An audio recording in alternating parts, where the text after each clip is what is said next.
the presentation tonight. So we'll be recording the presentation, and I will be happy to send that out to you along with a copy of today's slides so that you have that for reference if you have any questions that come up after tonight's webinar. Let's go ahead and get started.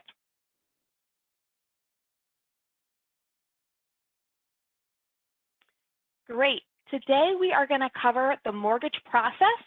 We're going to review the steps in your construction loan from start to finish.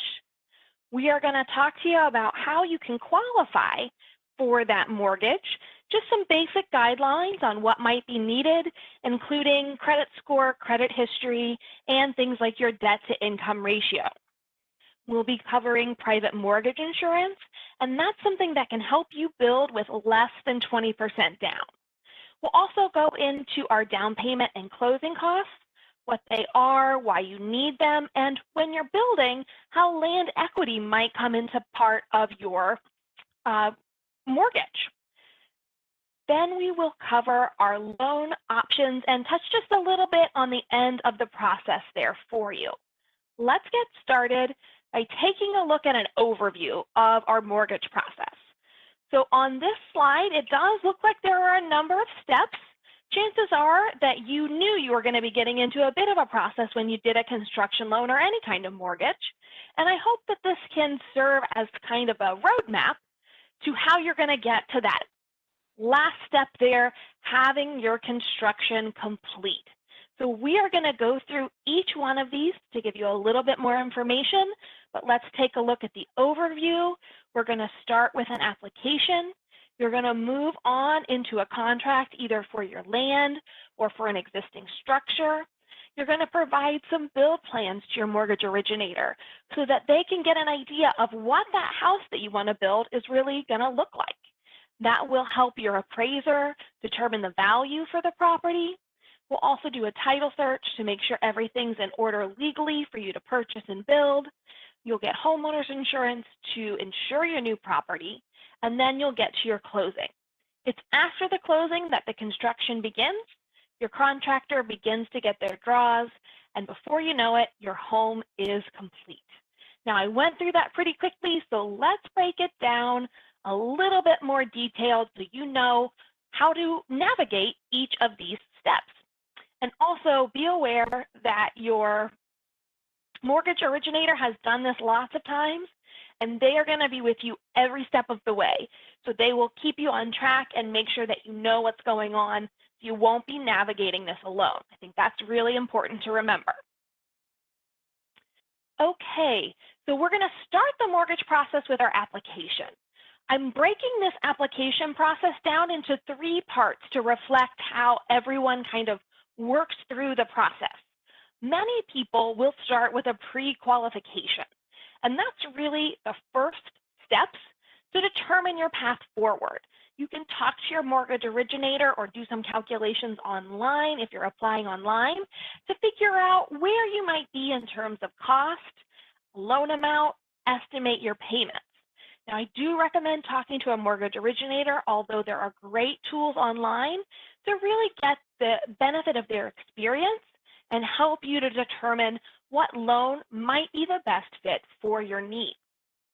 Now, once you've gotten that pre-qualification out of the way, you've got some idea of what you can afford and kind of understand what loan might be the best for you, you're ready to fill out your actual application.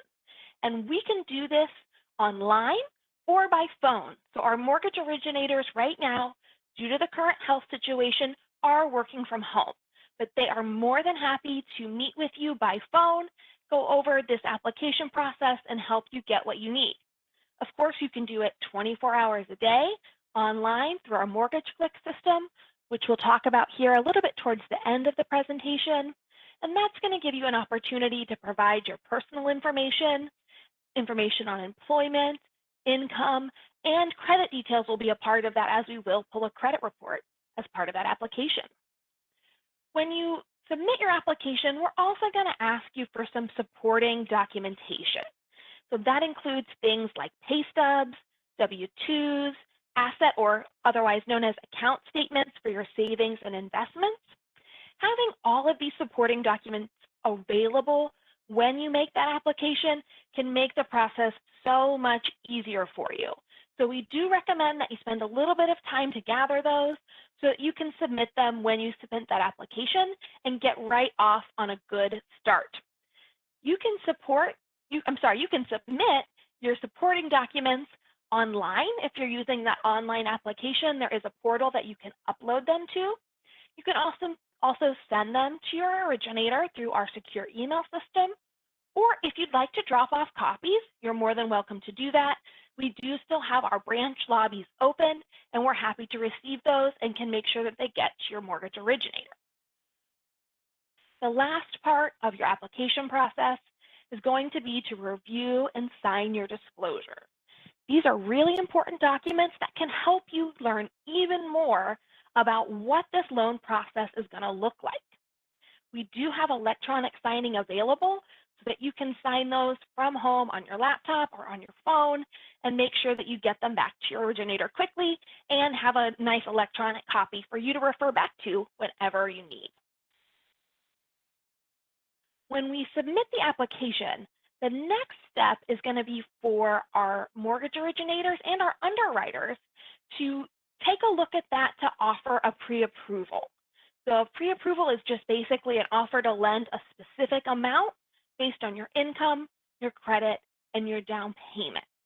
That is good for 90 days, but it also assumes that no major changes to the application information are taking place. So in terms of your personal information, credit history, employment, all of that is going to be expected to be the same as on the original application for that pre-approval to stay valid. Now that we've got our pre-approval, we are ready to really get into the fun stuff, which is figuring out what type of house you're going to build and where you're going to put it. So the next step in that process is to find the land or the existing home that you're going to be working on, and then create a sales contract that you can provide to your originator so that they kind of know what deadlines they need to make in terms of getting that transaction to take place.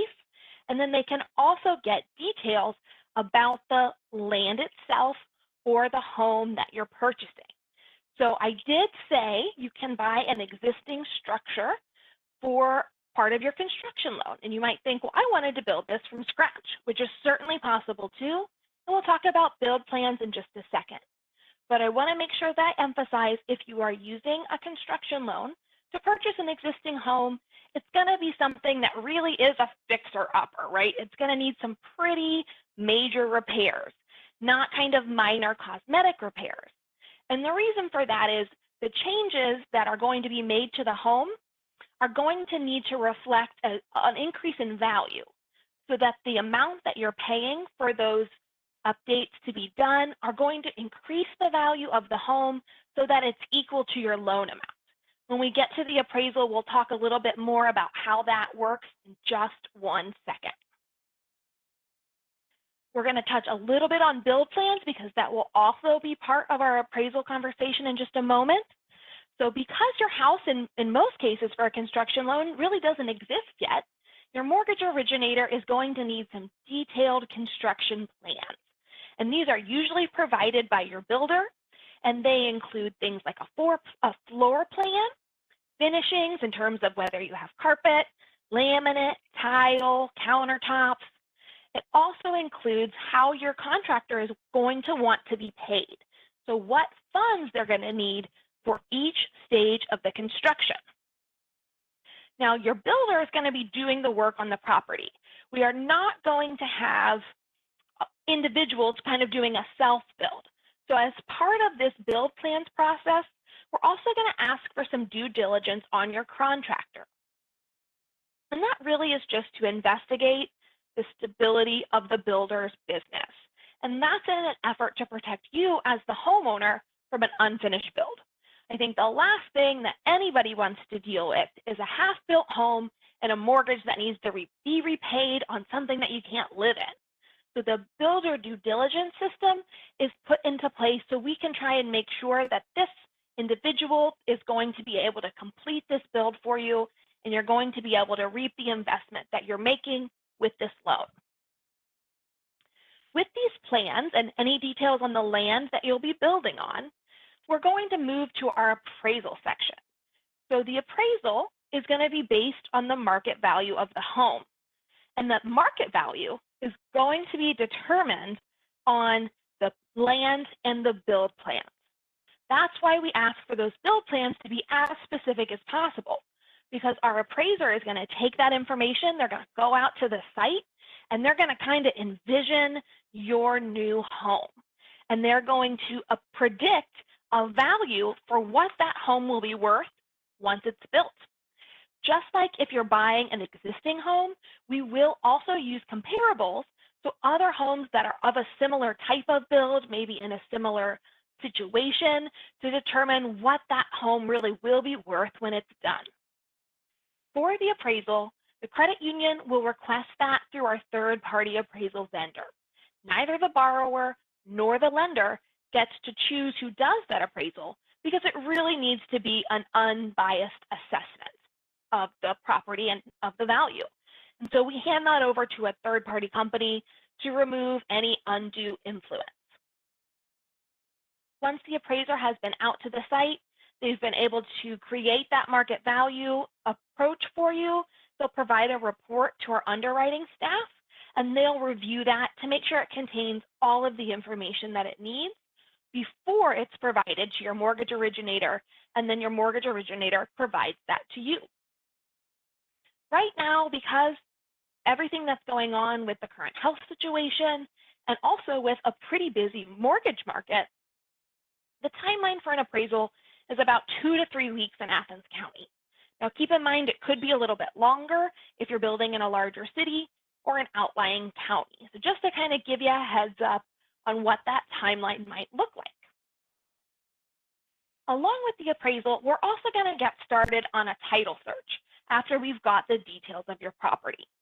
Basically, that's going to protect you and it's going to protect the credit union. So if you're buying a piece of land, it's going to make sure that the seller has the legal right to sell you that property. It's also going to look to see if there are any other claims against the property that you're buying, other folks who may be able to have an interest in that property. Also, if there are other claims on a borrower. So they're looking for maybe mortgages on a piece of land that hasn't been properly released, outstanding property taxes, or unpaid debt from a borrower, like a civil judgment, where a borrower has been ordered to repay some amount of money, but they haven't done so yet. So those are the things that we're looking for in our title search. While those things are going on, you can start shopping for your homeowner's insurance. So you want to have a good idea of what structure you're building and where it's going to be so that your homeowner's insurance agent can provide you a good quote for that. So you are going to need a policy that's going to cover at least the loan amount. And that policy is going to need to be in place on the day that you close your mortgage. And it will need to be paid for in full by that time, or you can include that cost as part of your closing costs. So I mention this because you need to have homeowners insurance in place to insure the property that's being built. So although your house will not be fully completed on the day that you close your mortgage, we do want you to have protection for that full amount of the loan from day one. So that's just something to keep in mind as you're talking to different homeowners insurance agents. And it can be a good idea to start shopping for that as soon as you sign your contract. It just needs to be finalized about 1 week before closing. So I know there's a lot of things that are different in 2020. So if you're looking to get started on this sooner rather than later, do keep in mind that a lot of insurance agents are offering this service online. They can do online consultations or phone consultations to keep everybody safe on both sides. Okay, next we get to a very exciting step in any mortgage process, which is the closing. For your mortgage, you are only going to close one time. The loan that we offer is a build to permanent type of loan. So it's going to give you the money that you need to build your home, and then it's going to transition automatically to your permanent financing without you having to go in and pay closing costs again or sign any, big stacks of paperwork. There are just a couple things that you'll sign, to change that over, but it's nothing near what you will do when you actually go to close on a mortgage, for anyone who may have done that before. The closing is going to take place prior to your work getting started, and that is super important for your title search and your title insurance. So when you're working with your contractor, just want to make sure that they know nobody's going to be working on the property until after everything is closed. When you go to that closing, that's when the initial draw is released to the contractor so that they can get whatever they need to get started, and then the work on your home can begin. We're going to talk about this a little bit more when we get towards loan types, but I just want to assure folks who are thinking, okay, I'm going to close this one time. What does that mean for my payments? So your payments during the build process are only going to be interest on the amount that you've used. So each of the draws that you're using, you'll only be paying interest on that. So that makes it a little bit easier on the budget while you may still be renting or paying a mortgage on your existing home. Great. Now construction has begun. It's very exciting. Your home is taking shape. Most of our construction loans are going to do a 6-month build period. So that's kind of standard. So you're going to have 6 months to build your home. If you finish early, that's great. Just let us know and we'll get that taken care of for you. During that time period is when you're going to have draws to your contractor. So every time they complete a stage of the building process and they want to be paid for the work that they've done, we're going to send our appraiser back out to the site to make sure that the value that is actually being paid for with the proceeds of your loan is there on the property. So we don't want you to pay for work that hasn't actually been done. So that's why we do an appraisal update before every contractor draw. And we're also going to do a title update. So you may have one contractor who is going to, maybe they're going to subcontract certain parts, or they're going to have different people working on the property. And we want to make sure that no one has come in and filed a lien on that property that's going to jeopardize your ability to have a full ownership of the property when it's done. So we're going to keep you safe throughout this process by doing that appraisal and that title update before we release any additional funds to your contractor. Great, guys, you have made it through your mortgage process and your construction is complete. You might be thinking, okay, that sounds great. I'm ready to get started, but I want to know a little bit more about what I need to do to get this loan in the first place. So that's what we're going to cover now. We'll take a look at loan qualifications, but keep in mind that at the credit union, we know that every borrower is different, and you're going to get a local lending decision. So you're going to have real humans right here in Athens who are going to be looking at that loan, and they're going to be looking for a decision that's going to work best for you. Now, there are some guidelines we follow, so that's what we're going to talk about today. But if any of these cause questions for you, feel free to reach out to a mortgage originator and talk through this. We always want to have this conversation so that if you think, oh, I've got this thing, I can't apply, please reach out to us so that we can really take a look at that individual situation and see what we can do for you. So we're going to start with your credit score and your credit history. You're probably not surprised that we're talking about this as part of your mortgage process. So let's dig in a little bit more. Just a little background on your credit score. It's a 3-digit number that's used to determine how likely you're going to pay somebody back when they give you some money. The score model that we use is the FICO score. So that is the most widely used scoring model, and it ranges from about 300 to 850. So 300 on the low end, 850 on the higher end. That score is a really important part of your process in terms of getting approved for the loan, but it also, we want to make sure that there's enough history to back that score up. So we want to take a look at some minimum requirements for your credit history. So what types of accounts, references do we need on that credit report? So for most borrowers, we're going to require 3 credit references with a history of at least 2 years. So I've got some icons at the bottom of the screen here so that you can kind of determine what that might mean for you. So 3 credit references is kind of a financial institution jargony way to say 3 accounts, right? So you could have 2 credit cards and an auto loan like we've got down at the bottom. Or maybe you've got a credit card, an auto loan, and a student loan. Either way, you want to have 3 accounts that you've been paying on for at least 2 years. And that's how we get our credit history requirement. Just we want to have enough history to know the details to be able to make that prediction. Now, we talked about credit score a little bit, and a lot of people are wondering, what is the minimum that we need to have a credit to get our loan? So we are going to take a look at that a little bit deeper, and I do have some questions that I've been notified that we've got up here. So let's take a look at those real quick before we move on to this credit score. All righty. 1 second, guys, as I pull these up. Thanks for bearing with me here. Okay. So we've got one question. Are any of these requirements affected by already having a mortgage through the credit union, or is it just like starting over? So we can use the history from that mortgage. That's certainly a great way for us to predict whether or not you're likely to be able to make the payments on your new mortgage, but we are still going to require those 3 different lines of credit so that we can definitely use that current mortgage, but then we are going to want you to have just a little bit additional credit going into that. And then when we are getting a new loan, it is kind of like starting that process over again. So you will start with the application and the qualification process based on the current situation. Although generally, if we've had a good history with somebody and they're paying their mortgage on time, that's going to be a really good sign. So I hope that that answers that question. But yes, every time we do a new loan, it is a little bit like starting over and needing to gather those details and making sure that everything's kind of where we need it to be to issue additional credit.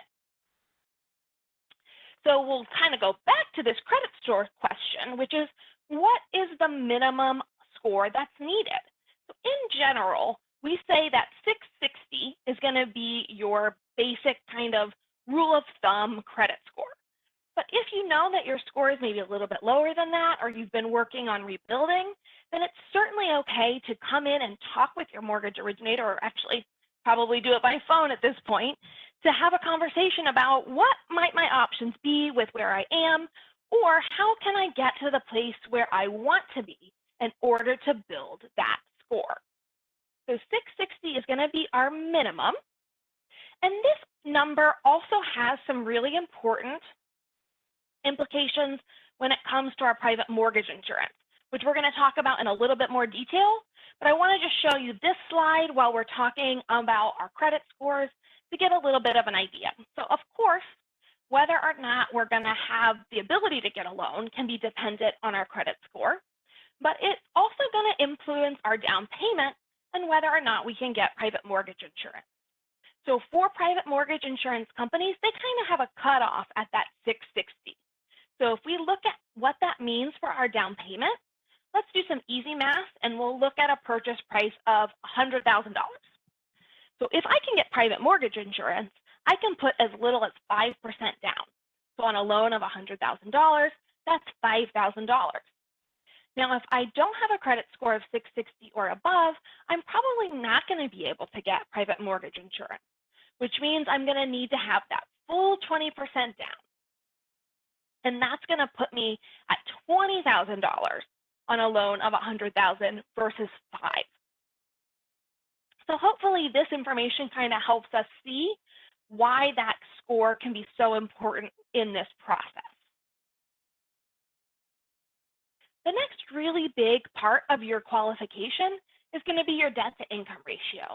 We never want anyone to be in a situation where they're taking out a loan that they can't afford to pay back. It's not good for the credit union, and it is not good for the borrower. So one of the ways we determine whether or not that loan is going to be able to be paid back is something called our debt to income ratio. Let's take a look at that. So our debt to income ratio is pretty simply all of your current obligations, so your payments like other loans and credit cards, your homeowners insurance, your taxes for your property, and then we're going to divide that by your gross income. So we'll get a percentage when we do that calculation, and that percentage is going to help us understand whether or not that's going to be an affordable mortgage for you and whether you're going to be able to pay it back. Okay. So it's going to be used as just basically an ability to manage your monthly payments and repay your debt. And I have got an example here for you just to give you an idea of what this might look like in case you want to calculate your own. So let's say I have a total debt of $1,500.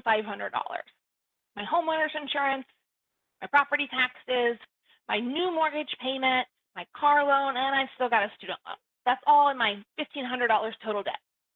I'm going to divide that by my gross income of $4,000. And that gives me 37.5 as my debt to income ratio. And I've chosen that number because that's kind of our sweet spot.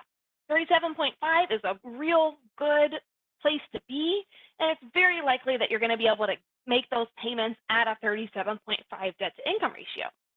But of course, we do take a look at every individual situation. So I want to also provide to you what we kind of think of as the maximum for our credit to debt ratio, and that's 43%. So as part of my follow-up to you guys, where I include the slides and a recording of today's presentation, we also have kind of a how much can I afford guide that can help you walk through calculating that debt to income ratio for yourself and finding a payment that works pretty well. So that will be something that you can get some more details on if you want to do this for yourself. Of course, your mortgage originator is also always happy to go through this with you and calculate that number so that you can find an affordable payment. I mentioned a couple times what goes into that debt to income ratio, and I know for folks, especially if they maybe haven't had a mortgage before, the breakdown of the housing payment can be a little bit confusing. So I just wanted to lay that out for you. So it's going to be your principal and interest, so what you need to pay back your loan. If you have private mortgage insurance, that's going to be included in your payment, as well as your homeowners insurance and your real estate taxes. So all four of those are going to be part of this calculation. So we did have another question come through. So is a current mortgage going to go into the debt to income ratio? So for most individuals, they're going to be selling that house, and then they're going to be getting rid of that mortgage. That mortgage is going to be paid off by the time that they get into the new home. So that is going to be taken out of the calculation for your future loan if you're not going to be keeping the property. And if that property is going to be sold, that may be contingent on you being able to finalize that loan. That's something that you're going to want to talk with your mortgage originator about. So we will take a look at just that payment, though, as well. It's not the total amount that you owe. It's just the amount that you owe each month, if that clarifies it a little bit. And so that is something that if you're going to be keeping the mortgage and building like a second house, then that's something that might make it a little bit more difficult, but just talk to your mortgage originator about how that would work. If you're going to be selling the property, then we can remove that as long as we have some assurance that it's sold before your new loan takes effect. So, and then we've got another question in terms of debt to income ratio, and these are great questions. This is often where we get the most questions. And does medical bills count? In general, they do not. So what we're usually counting for our debt to income ratio are things that are going to pull in from our credit bureaus. So if I'm in a case though where maybe I've had some collections and those are ending up on my credit report, and that's not uncommon. Tons of people have that medical collection on their credit report. And if that's something that is happening for this situation, then we are going to need to include that as part of getting those collections paid off and making sure that that is going to be taken care of. And that might be the case where we do include those medical bills. Now, if medical bills are taking up a larger amount of your income, that is something that we're going to want to talk with our mortgage originator about, because of course we don't want to be putting you in a situation where you're going to be having trouble making that payment. Even if, per the credit report, it's not showing there, we really want to make sure that we evaluate all of the payments that are there. But if you maybe have a smaller bill that you're paying off pretty quickly, we can talk about that when you do your application. Okay, so let's go ahead. I hope that answers your question. If not, feel free to chat back into me, and then I will try and clarify, or we can get our mortgage originators to clarify for us too.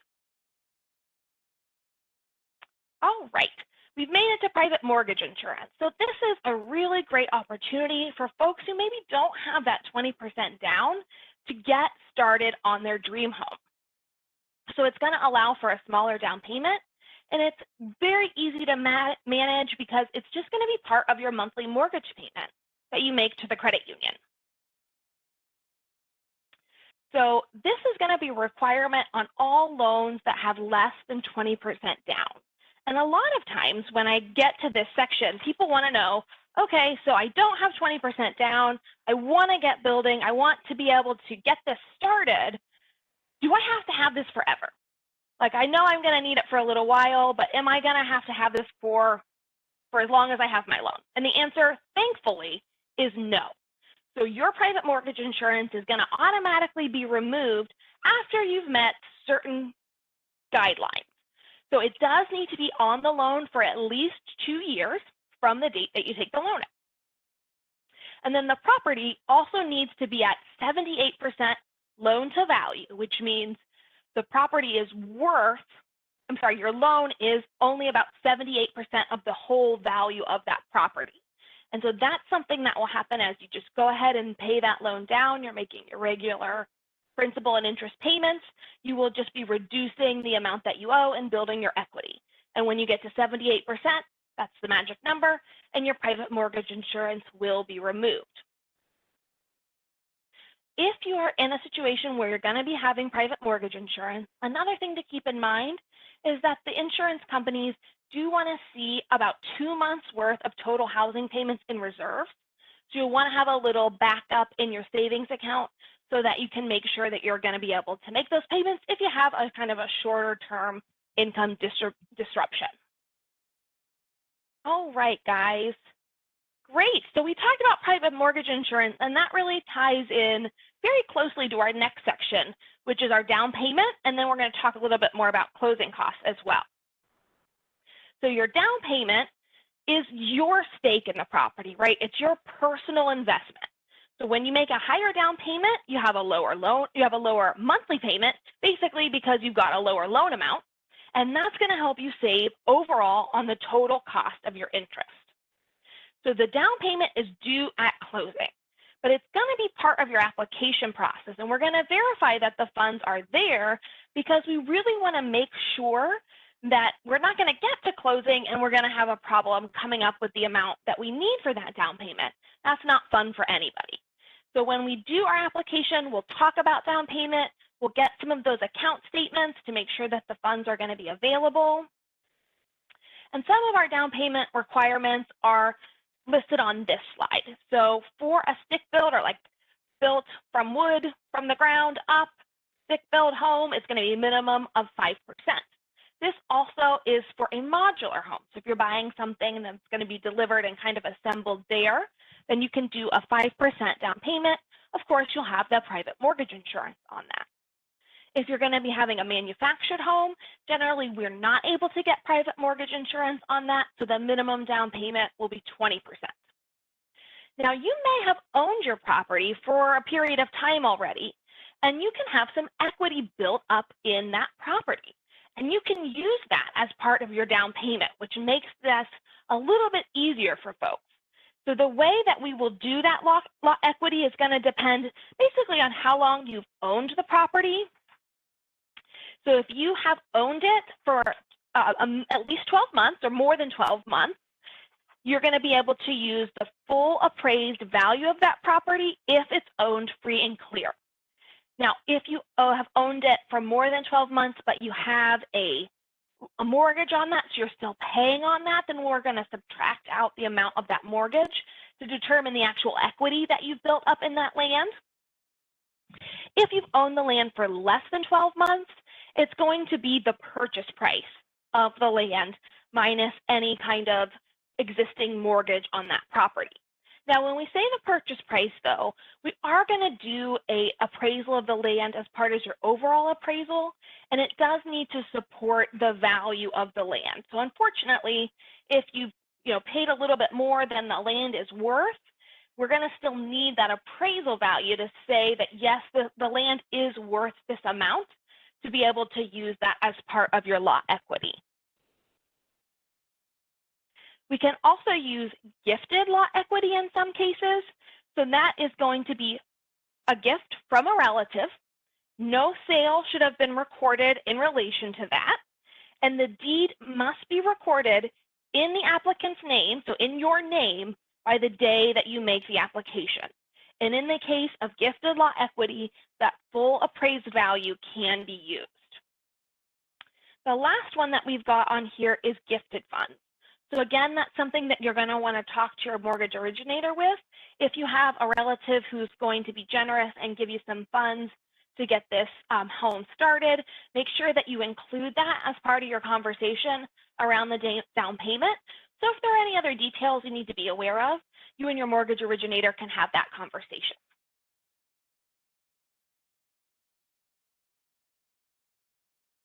So, and then here's my little just takeaway for your lot equity. So it's the value of the land minus the amount that you owe, and that's going to equal your lot equity, and it can be used as a down payment for you. And sorry, I didn't get to these slides as I was discussing that. I didn't give you guys a visual cue, but here is some of this additional information, just kind of what we talked about. You know, having the land owned free and clear, you can use the full appraised value. If you've had it for more than 12 months, or if you've had it for less than 12 months, it's that purchase price supported by the appraised value of the land. Great. And then here's our information on our transfer of our property from our relative. So you guys will have these slides and you can refer back to that if you need to. Okay, so now we're getting to everyone's favorite part of a mortgage, the closing cost. You can't see my face, so you probably can't see that I was being maybe a little ironic there, because closing costs are generally not anyone's favorite part, but they're really important when it comes to your mortgage process. So if you think about what you're doing when you're building and financing a home, you're going to be making one of the most important transactions in your financial life. So you're securing a large sum of money to create probably one of your largest assets. And you want to make sure that everything goes smoothly on that. So there are going to be some services that you need to complete that transaction. And that's what basically your closing costs are. So we're going to talk about 3 different types of closing costs. We're going to talk about our loan costs. So those are services that are needed basically to get you the money to make the purchase. That includes your origination fee, and it includes things like your appraisal. There's also going to be the legal costs. So that's things like the recording fees and your deed preparation. Basically, your legal costs are going to cover publishing a legal transfer of ownership of property into an official record. That's basically what's happening when you're doing the thing that's called recording. And then in order to make that transfer, we need to have a legal document that's signed from the sellers to the buyers to transfer that property, and that is your deed. So those costs are going to be covered under the legal part of your closing cost. Your title search just makes sure that everything is good to go. It's going to make sure that the sellers can legally sell you the property, and they're also going to facilitate the settlement of the transaction as part of that process. So there is a lot of money that changes hands in these types of transactions. So your title agent is going to oversee that transfer of funds, making sure that everything gets where it needs to go. And they're also going to oversee the closing process and the signing of all of your documentation, which is super important to make sure those I's are dotted, those T's are crossed, and everything goes really smoothly. Now, for those of us who are going to be doing a construction loan, there's going to be just a little bit extra here in terms of the costs that we need to ensure that the build is going smoothly. We talked a little bit about this in the process, which is we're going to do an appraisal as the work goes forward to make sure that your investment is going where it needs to, that you're getting the value out of the money that you're paying your builder. And then we're also going to do those title updates to make sure that you're not going to have any jeopardy in terms of claims on the property. There's not going to be anybody else who says that there's something that is owed on that property when you go to sell, or when you go to, to own it yourself. You don't want anybody else to have a claim on that property. Your homeowner's insurance needs to be paid at least the first year, well, just the first year by the time you get to closing. So that can be paid out of pocket prior to closing, or it can also be included as part of your closing costs. So although we figure that in as part of your closing costs, that's going to be your protection for your whole first year of owning your property.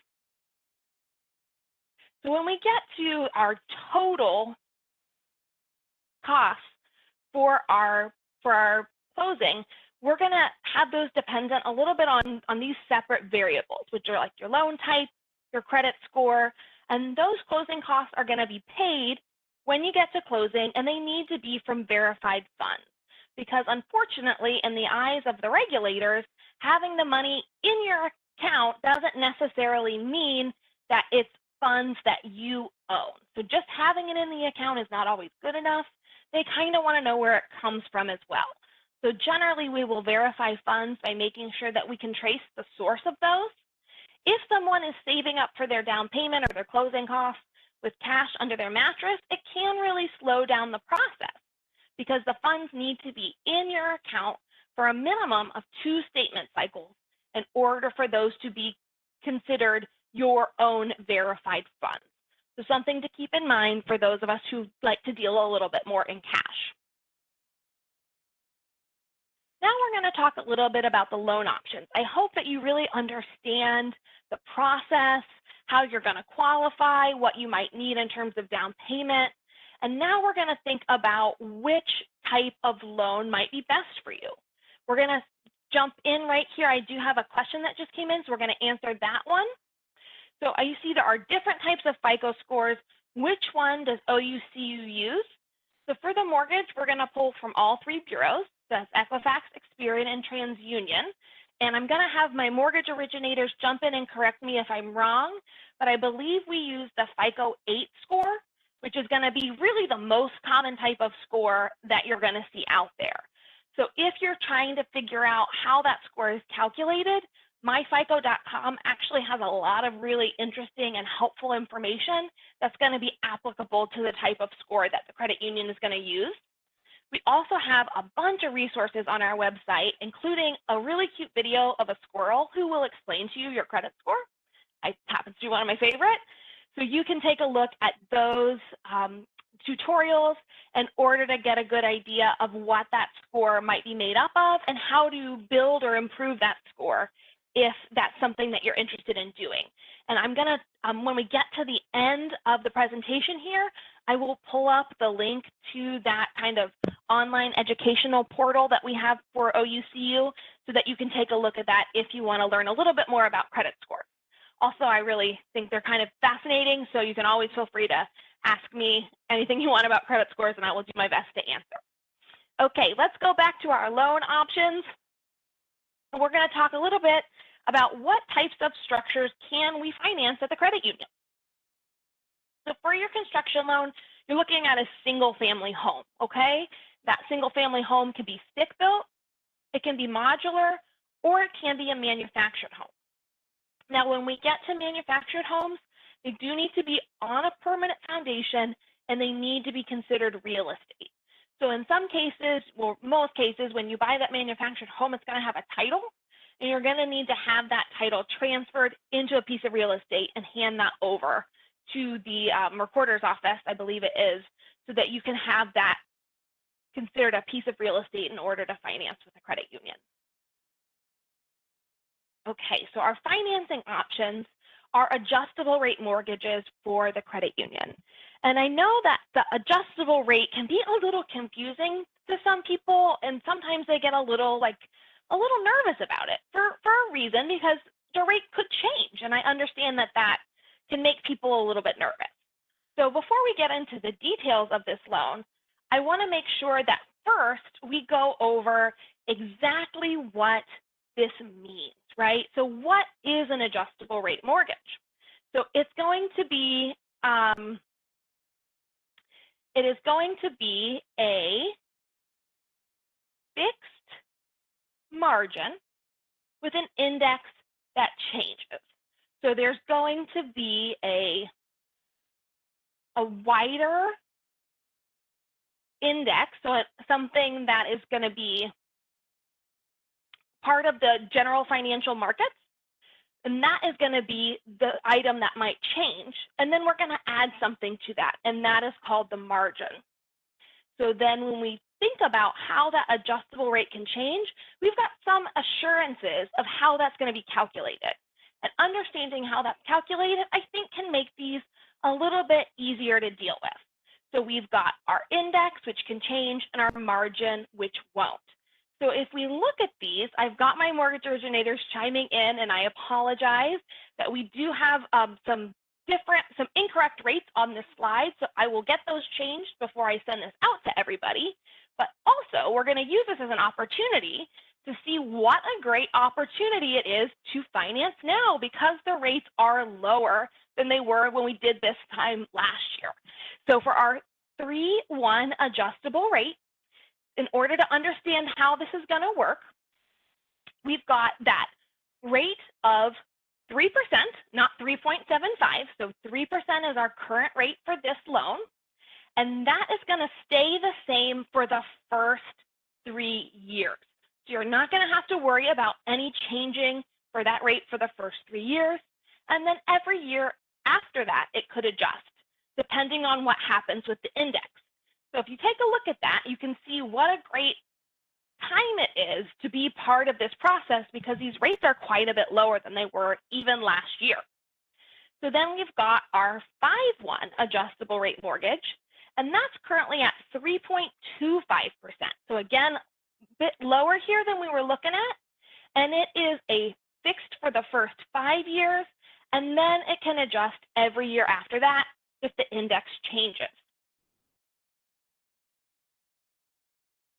So we talked a little bit about loan payments, but I want to just touch real quick on these rates before we move on. So another thing that folks get concerned about when it comes to these adjustable rates is, can my rate just skyrocket, right? Can it go from like 3% this year to like 10% next year? And the answer is no. So your rates are going to be capped in terms of the amount that they can change from year to year and over the life of the loan. So for both of these options, your annual cap is going to be 2%. So it's not going to go up or down more than 2% in any 1 year. And then your lifetime cap is going to be 6%. So it's not going to be able to adjust higher or lower than that over the life of the loan. And so that gives you a little bit more certainty as well. When you're looking at an adjustable rate, it's not going to be able to go all over the place. It is going to be controlled by, first of all, what the index does, and then those rate caps. So hopefully that helps us understand them just a little bit better. All right, we're going to move on to talk about a very important part, which is your loan payments. So this is going to be something that's going to change a bit as you're going to move from your build process into having the fully complete home. So I mentioned this a little bit earlier, but it bears repeating, that during your construction period, you're going to be having an interest-only loan, or interest-only payments based on the amount that you're using. So whatever you have drawn, you're going to be paying interest on that amount as part of your monthly payment, or for your monthly payment.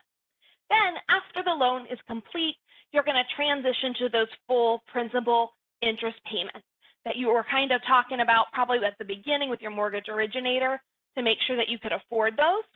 So a lot of folks are needing to cover 2 payments when they're building a home because they need someplace to live in the meantime. So having these interest-only payments during that construction period can make that a lot easier. And again, just to refresh your memory, we're looking generally at a 6-month construction period when you'll be making those interest-only payments. Okay, so hopefully we have really demonstrated, how you guys are going to be able to do this. If this is something that you want to build your own home, hopefully you're feeling really empowered right now and really understanding what you need to do to get there. And so what I want to do now is let Kristen, one of our mortgage originators, tell us a little bit about why working with OUCU might be the way for you to go. So we'll ask Kristen to chime in for us here. Hi, everyone. So I just want to talk to you guys a little bit about why you should choose OUCU. Of course, you have a wonderful team. I'm very biased, but I think that we are fantastic to work with. It's also a really easy application process. As Eva's discussed, we do have online options, so you guys can even apply at 10 o'clock at night if you wanted to. We make it nice and easy for the member. You never have to wonder about where your mortgage is. You're always going to be making a payment to us at OUCU. We maintain our servicing rights of our loans, which means you're going to be contacting us if you have a question. You never have to worry about who you're going to speak to. It's always going to be a team that's here in Athens, ready to answer your questions as they come up.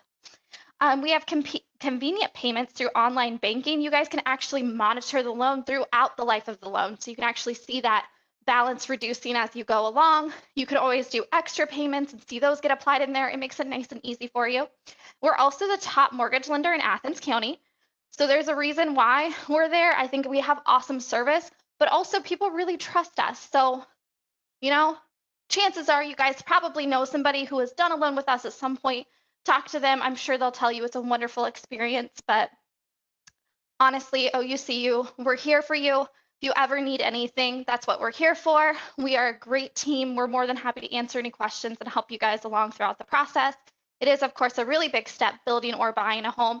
And if there's anything we can do to help make that process easier for you, please let us know. And with that, I'll turn it back over to you, Eva. Thanks so much, Kristen. So we talked about how easy it is to apply online. And this is what we're going to spend just a little bit of time talking about so that you kind of know where to go when you're ready to do that. So it's available on our website in the mortgage loan section. You can apply anytime. You'll get a fast pre-qualification. It also will let you view some rates and use lots of different mortgage calculators if you're trying to figure out what is the best option for you. There's an online loan consultant which will help you work through that. Now, of course, our team is always here to help you with that, but if you are kind of a DIY person and you want to get in there and do a little research yourself, there's some great tools available on Mortgage Click for you to do just that. So these are our wonderful mortgage originators, Shelby and Kristen. So they are both working from home right now because of the current health situation, but they are available for phone appointments, emails, anything they can do to help you get an understanding of what you might be able to afford and what you want to do to build your next home. So their email addresses are on here, and there's also some phone numbers if you want to reach out by phone. So we've got kind of covered the information that we wanted to go over with you guys today, and we will now open it up for questions. I did just have one come in. So on calculating a loan length, how do you deal with a refinanced loan? So I am going to ask this individual if they can give me just a little bit more information. So are you talking about you needing to refinance a loan, or are you? So generally, I'm going to try and work through this for you if that's okay. So when we are doing a refinance, it's almost kind of like the clock starts over again, and you can change your term. So if you currently are financed for 20 years and you need that payment to be lower, you could consider a refinance for 25 years, and then the clock starts over from that time that you refinance, and you'll get your new term. I am hoping that I am addressing that question correctly. If not, please feel free to chat in some additional information, and we will get to the answer for you.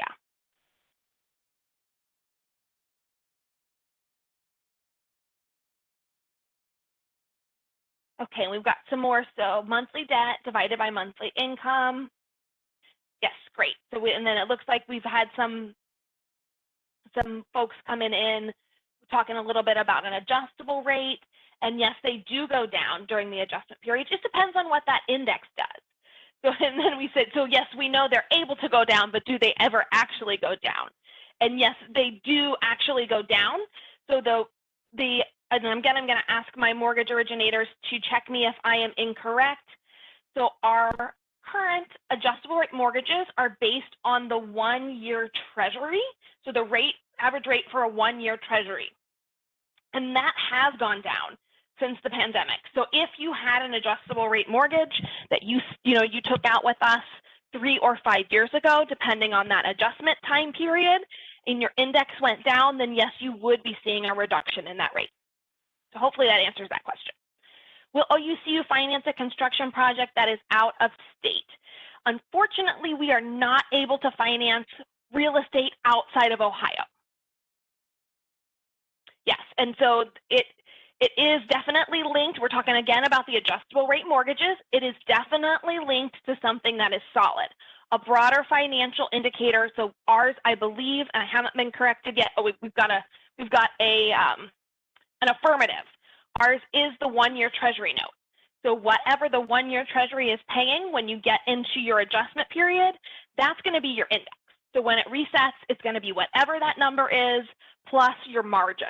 So it is definitely linked to a solid number. It's not something that credit union can be like, okay, so for Jim Smith's loan, when we adjust this year, we're going to make the index 27%, which the credit union would never do to you. That was kind of maybe a bad attempt at a joke. But yeah, it is linked to something solid, and that's also outlined in your disclosures so that you can just verify that you know what that index is and you know what that margin will be as well. Okay, and we've got a little bit more qualification. So, and I think what we were talking about, just to go forward on that refinanced loan, I think we're talking about our credit history. So if we had a payment on like a loan for a car for a year, and then we moved that payment to another bar or to another lender, would that 1 year count as part of our credit history? And I'm again going to have my mortgage originators double check me on this, but yes, that was an active loan. So if we can see that reported on the credit bureau, then we can see that there were 12 payments made to that loan. So we can count that as part of that 2-year history, I believe. And I'm going to have our mortgage originators chime in if that is something that I am incorrect on. Okay, guys, any other questions?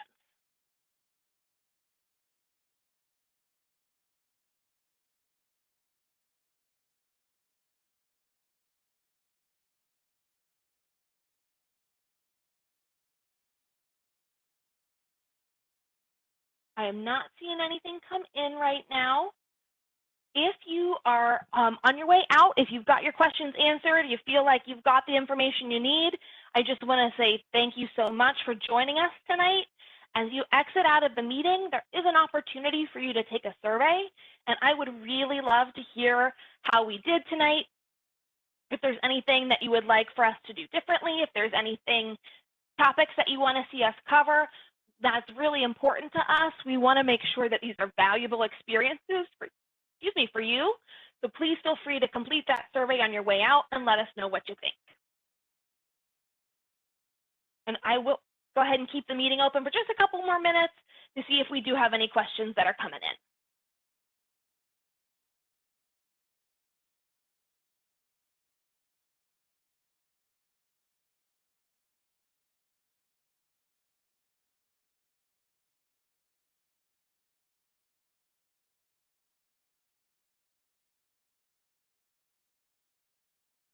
Okay, so we did have another question that I just saw here.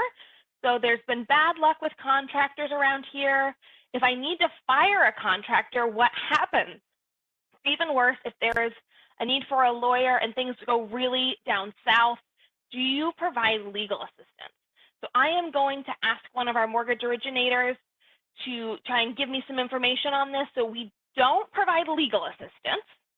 I can say that. Can anyone chime in on what we do if we have a contractor that needs to be fired as part of the process? Has that ever happened, and how do we handle that situation?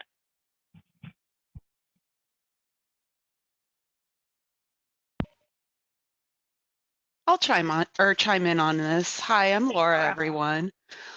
We have had this happen before, and basically our legal counsel that we use, or your closing company that you use, they actually represent the credit union and not you as a borrower. So we do recommend that you seek your own legal counsel when something like that happens. It doesn't happen very often, but it has happened in the past. And usually what you have to do is locate a new contractor that can, kind of pick up where they left off. And sometimes you might have to pay a little bit more money for that because, that contractor might have their own quotes or their own, what they expect to be paid. So hopefully that helps. Laura, hopefully that is helpful. And that is part of our builder's due diligence, the situation specifically. We cannot prevent all things, as Laura mentioned. This is something that has happened to folks in the past.